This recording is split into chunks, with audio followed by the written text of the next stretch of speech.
ನರಸಮ್ಮ ಅವರು ಕರ್ನಾಟಕದ ತುಮಕೂರು ಜಿಲ್ಲೆಯ ಪಾವಗಾಡ ತಾಲೂಕಿನ ಕೃಷ್ಣಾಪುರದಲ್ಲಿ 1920ರಲ್ಲಿ ಜನಿಸಿದ್ದರು. ಇವರ ನಕ್ಷತ್ರರಾಗಿದ್ದರು.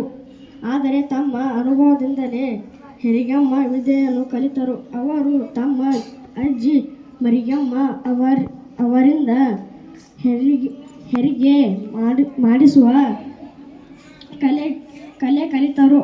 ಅವರಿಗೆ 12ನೇ ವಯಸ್ಸಿಗೆ ಮದುವೆಯಾದರು ಮತ್ತು 12 ಮಕ್ಕಳ ತಾಯಿಯಾದರು. ಇವರು 70ಕ್ಕೂ ಹೆಚ್ಚು ವರ್ಷಗಳಲ್ಲಿ 15,000ಕ್ಕೂ ಹೆಚ್ಚು ಸಾಂಪ್ರದಾಯಿಕ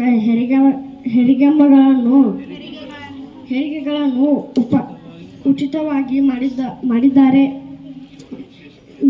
ಇವರ ವಿಶೇಷತೆ ಎಂದರೆ ಯಾವುದೇ ವೈದ್ಯಕೀಯ ಉಪಕರಣಗಳಿಲ್ಲವೇ ಕೇವಲ ನಾಡುಮಿಡಿತದ ಮೂಲಕ ಭ್ರೂಣದ ಆರೋಗ್ಯ ಪತ್ತೆ ಹಚ್ಚುವಲ್ಲಿ ನಿಪುಣರಾಗಿದ್ದರು. ಅವರಿಗೆ ಭಾರತದ ಸರ್ಕಾರವು ಇವರ ಸೇವೆ ಗುರುತಿಸಿ 2018ರಲ್ಲಿ ಪದ್ಮಶ್ರೀ ಪ್ರಶಸ್ತಿಯನ್ನು ನೀಡು ಗೌರವಿಸಲಾಗಿದೆ. ಇನ್ನೊಂದು 2012ರಲ್ಲಿ ಭಾರತದ ಸರ್ಕಾರದಿಂದ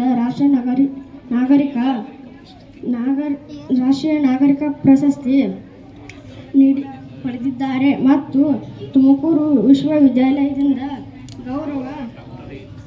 ಗೌರವ ಡಾಕ್ಟರೇಟ್ ಪಡೆದಿದ್ದಾರೆ. 2013ರಲ್ಲಿ ವಯೋಶ್ರೇಷ್ಠ ಸನ್ಮಾನ ಪ್ರಶಸ್ತಿ ಲಭಿಸಿದೆ. ಅವರ ನಿಸ್ವಾರ್ಥ ಸೇವೆ ಮತ್ತು ಹೆರಿಗೆ ವಿದ್ಯೆಯಲ್ಲಿನ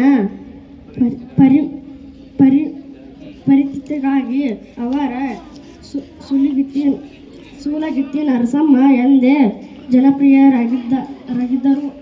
ನರಸಮ್ಮ ಅವರು ಡಿಸೆಂಬರ್ 25, 2018ರಂದು 98ನೇ ವಯಸ್ಸಿನಲ್ಲಿ ಬೆಂಗಳೂರಿನ ಆಸ್ಪತ್ರೆಯಲ್ಲಿ ನಿಧನರಾಗಿದ್ದರು. ಇವತ್ತಿನ ಸಚೇತನ ಚಟುವಟಿಕೆ ಸೂಲಗಿತ್ತಿ ನರಸಮ್ಮ ಅಂತ ನೋಡ್ರಿ. ಈ ಫೋಟೋದಲ್ಲಿ ಕಾಣ್ತಾ ಇದ್ದಾರಲ್ಲ, ಇವರೇ ಸೂಲಗಿತ್ತಿ ನರಸಮ್ಮ ಅಂತ.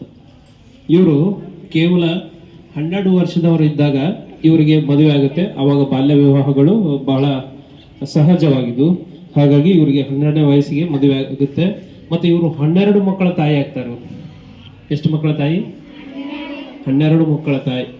ಇವ್ರಿಗೆ 12 ಮಕ್ಕಳಾದ್ರೆ ಇವ್ರಿಗೆ ಎಷ್ಟು ಅನುಭವ ಆಗಿರ್ಬೋದು. ಇವರು ತಮ್ಮ ಅನುಭವವನ್ನೇ ಏನ್ ಮಾಡಿ ಪಕ್ಕದಲ್ಲಿ ಓಣಿಯಲ್ಲಿ ಅವ್ರ ಹೆರಿಗೆ ಪರಿಸ್ಥಿತಿಯಲ್ಲಿ, ಹೆರಿಗೆ ಸಂದರ್ಭದಲ್ಲಿ ಅವ್ರಿಗೆ ಏನ್ ಮಾಡ್ತಾರೆ, ಇವರು ಸಹಾಯವನ್ನ ಮಾಡ್ತಾರೆ. ಹೆರಿಗೆ ಕೆಲಸದೊಳಗೆ ಹೆರಿಗೆ ಆಗ್ಬೇಕಾದ್ರೆ ಅಲ್ಲಿ ಹೋಗಿ ಅವರಿಗೆ ಸಹಾಯವನ್ನ ಮಾಡ್ತಾರೆ ಹೆರಿಗೆ ಮಾಡಿಸೋದಕ್ಕೆ.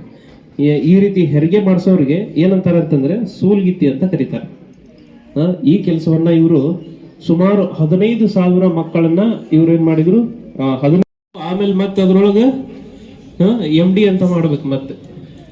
ಮತ್ತೆ ಒಂದ್ 2-3 ವರ್ಷ ಏನ್ ಮಾಡ್ಬೇಕು, ಅವರು MD ಅಂತ ಮಾಡ್ಬೇಕು. ನೋಡ್ರಿ, ಇಷ್ಟೆಲ್ಲ ಓದಿ ಕಲ್ತು ಇಂಗ್ಲಿಷ್ ಗೊತ್ತಿದ್ದು ಸಾಕಷ್ಟು ಪ್ರಾಕ್ಟೀಸ್ ಮಾಡಿದಾದ್ಮೇಲೆ ಏನಾಗ್ತಾರೆ, ಒಬ್ರು ಯಶಸ್ವಿ ಡಾಕ್ಟರ್ ಆಗ್ತಾರೆ. ಆದ್ರೆ ಈ ಅಜ್ಜಿ ಅನಕ್ಷರಸ್ತೆ, ಇವ್ರೇನು ಓದಿರ್ಲಿಲ್ಲ. ಆದ್ರೂ ಕೂಡ ಏನ್ ಮಾಡಿದ್ರು, ಇವ್ರು ತಮ್ಗೆ ಗೊತ್ತಿದ್ದಂಗ ಏನ್ ಮಾಡ್ತಾ ಇದ್ರು, ಇವರು ಯಾರು ಗರ್ಭಿಣಿ ಮಹಿಳೆಯರು ಇರ್ತಾರಲ್ಲ ಅವ್ರಿಗೆ ಇವ್ರ ಹತ್ರ ಯಾವುದು ಕೂಡ ಏನು ಈಗ ಆಧುನಿಕ ವೈದ್ಯಕೀಯ ಸಲಕರಣೆಗಳು ಇವ್ರ ಹತ್ರ ಯಾವುದು ಇರಲಿಲ್ಲ ಅಂದ್ರೂ ಕೂಡ ಇವ್ರು ಬರೀ ನಾಡಿ ಮಿಡಿತ ಕೈ ಹಿಡಿದು ನೋಡ್ತಾ ಇದ್ರು. ಇಲ್ಲಿ ಏನಾಗುತ್ತೆ, ನಾಡಿ ಮಿಡಿತ ಅಂತ ಇಲ್ಲಿ ನಮ್ಮ ಕೈಗೆ ರಿಸ್ಟ್ಗೆ ಅಲ್ಲಿ ನಾವು ಬೆರಳು ಹಿಡಿದಾಗ ಅಲ್ಲಿ ನಮ್ಮ ರಕ್ತದ ಒತ್ತಡ ಅಲ್ಲಿ ಗೊತ್ತಾಗುತ್ತೆ. ಈ ರಕ್ತದ ಒತ್ತಡದಿಂದನೇ ಏನ್ ಮಾಡ್ತಾ ಇದ್ರು, ಇವರು ಮಗು ಆರೋಗ್ಯವಾಗಿದೆಯೋ ಇಲ್ಲೋ ಅಂತ ಇವ್ರು ತಿಳ್ಕೊಳ್ತಾ ಇದ್ರು. ಅಷ್ಟರ ಮಟ್ಟಿಗೆ ಇವರು ಪ್ರಾವೀಣ್ಯತೆಯನ್ನ ಈ ಒಂದು ಕ್ಷೇತ್ರದೊಳಗೆ ಸಾಧಿಸಿದ್ರು.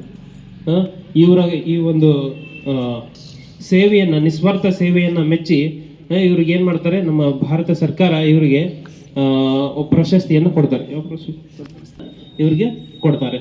ಹಾಗೂ ಮತ್ತೆ ಇವರಿಗೆ ಕೆಲವೊಂದಿಷ್ಟು ಯೂನಿವರ್ಸಿಟಿಯವರು ಏನ್ ಮಾಡ್ತಾರೆ ಅಂದ್ರೆ ಇವರಿಗೆ ಗೌರವ ಡಾಕ್ಟರೇಟ್ ಅನ್ನು ಕೊಡ್ತಾರೆ. ಇವರಿಗೆ ಗೌರವ ಡಾಕ್ಟರೇಟ್ ಅಂತಂದ್ರೆ ಅವರು ಆಯಾ ಕ್ಷೇತ್ರದಲ್ಲಿ ಮಾಡಿರುವಂತ ಸಾಧನೆಯನ್ನ ಮೆಚ್ಚಿ ಆ ಕ್ಷೇತ್ರದಲ್ಲಿ ಸಾಧನೆ ಮಾಡ್ಬೇಕಾದ್ರೆ ಕಲ್ತು ಕೂಡ ಮಾಡಕ್ಕಾಗದೇ ಇರುವಂತ ಸಾಧನೆಯನ್ನ ಇವರು ಕಲಿಯದೆ ಅನಕ್ಷರಸ್ಥರಾಗಿದ್ದುಕೊಂಡು ಮಾಡಿದ್ರಲ್ಲ, ಇವರಿಗೆ ಒಂದು ಗೌರವಾರ್ಥವಾಗಿ ಆ ಡಾಕ್ಟರೇಟ್ ಪದವಿಯನ್ನ ಇವರಿಗೆ ಕೊಡಮಾಡ್ತಾರೆ.